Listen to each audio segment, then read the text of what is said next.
No, you know this about California. Come No, I don't. Well, I'm sorry, I don't. You've never heard that California is overtaxed and overregulated? That we are a one-party state where there's sort of no checks on that sort of extreme leftism.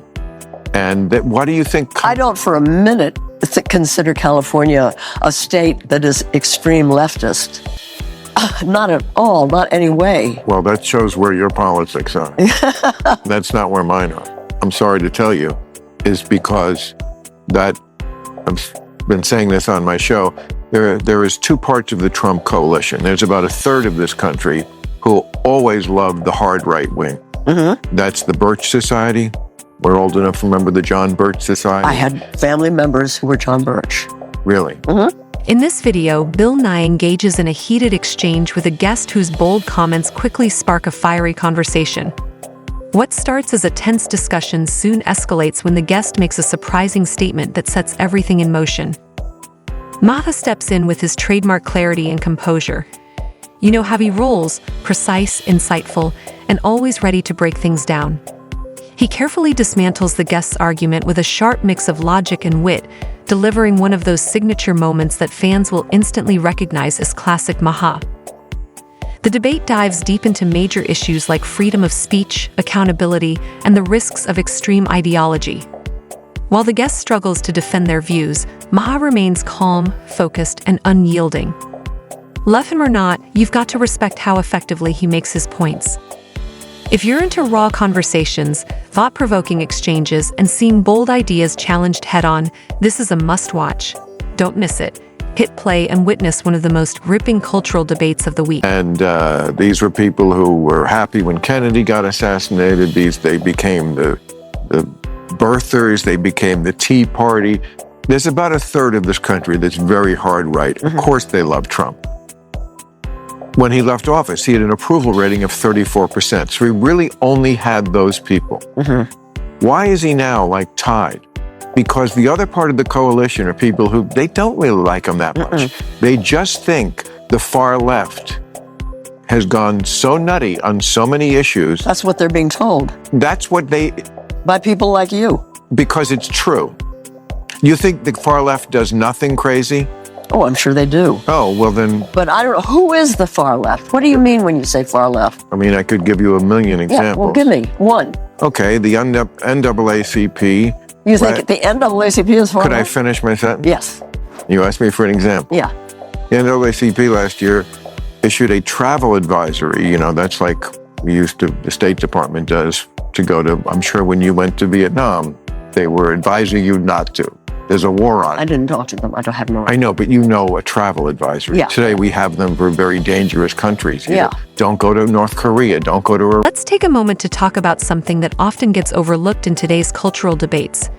People are quick to name-drop figures like AOC, Joy Reid, or other well-known voices on the progressive side, but honestly, the real conversation shouldn't be about individuals.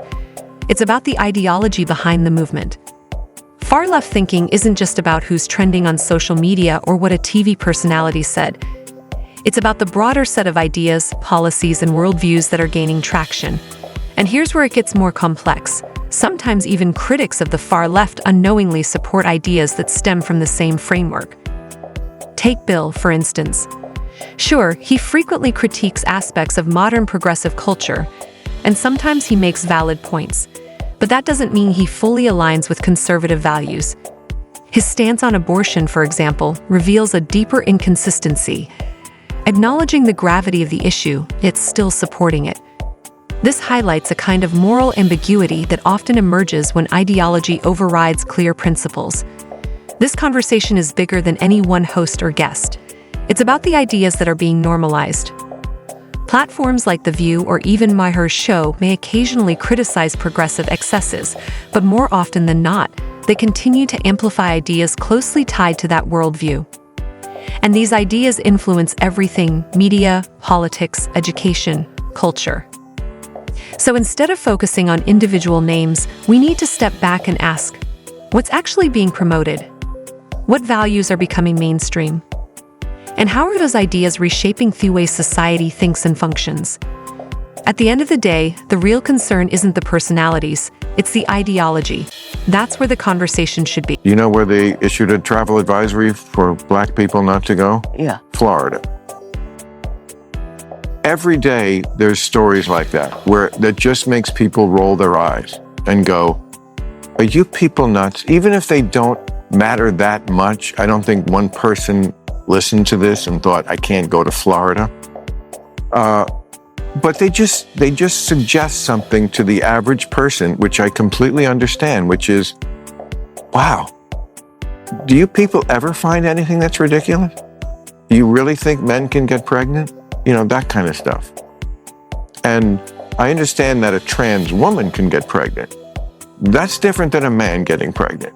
And the way they sort of insist on blurring that line is if that's some sort of reasonable social cause, as opposed to just being for having full rights, respect, and protection for trans people. We get that. So I've never heard about men getting pregnant. I've never heard about this argument. It must be some part of what you call the far left that is so minuscule that I, who am... No, Jane. What? It's not minuscule, and I'm sorry, you can't throw this back on us. I assume it's because you are locked into media that just never wants anyone in their audience to know anything sketchy about. Bill Maher made a striking observation recently that really hits home.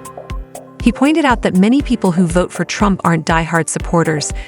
They're not out waving flags or wearing NAGA hats every day. What draws them in is something much simpler. Trump represents opposition to the people they feel are pushing the country in the wrong direction. And for a lot of voters, that's enough. Let's be honest, the rhetoric and policies coming from the far left have become so extreme in some people's eyes that they're willing to support someone they don't fully agree with, just to push back.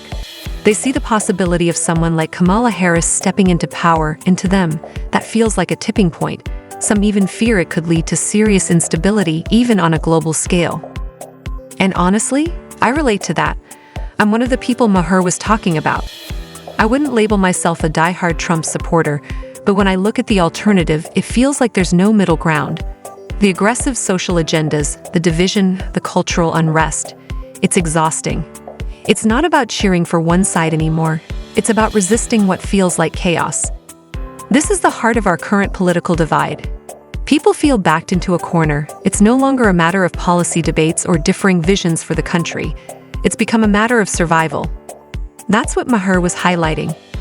The political climate has shifted so far that even moderates now feel like they're being forced to take a hard stance just to be heard. Tried to catch the Democrats with this, and they put this on, they brought it up in Congress. Yeah. And all the Democrats voted against it. The Democratic politicians were not for defunding the police.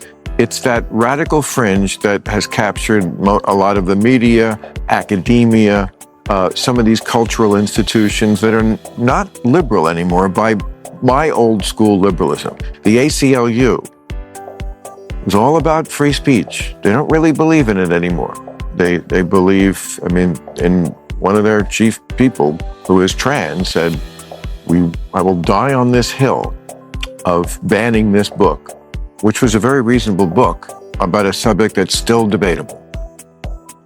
What was the subject of the book? How we should treat kids who say they are trans. Yeah. Which is one of those issues, I think, which is, there's a centrist position that's like, yes, of course it's a real thing that we should deal with, but we are a country that does it in a way no other country does. Let's be real. Some of the loudest voices claiming to support free speech only seem to do so until their views start losing traction in the public conversation. And that's exactly what we're seeing heading into 2024 and 2025. The push to silence opposing opinions often comes from those who struggle to defend their own ideas. In this episode of Club Random, Bill Maher jumps right into that controversy. He engages in a tense exchange with a guest whose views reflect some of the more extreme positions from the progressive side. Maher doesn't hold back. He brings his signature directness and systematically challenges the guest's arguments, exposing just how unsteady some of these positions can be. It's one of those episodes that cuts through the noise and highlights the deeper issue. Where do we really stand on free speech today? So let's hear your thoughts. Who made the stronger case in this debate? Was it Maher with his pointed questions and fearless critiques, or the guest trying to stay grounded under pressure? Drop your take in the comments. I'm really curious how you see this conversation and what it says about the current state of free speech in our culture. And as always, thanks for watching. Be sure to like the video and subscribe for more thoughtful commentary. There's plenty more coming your way.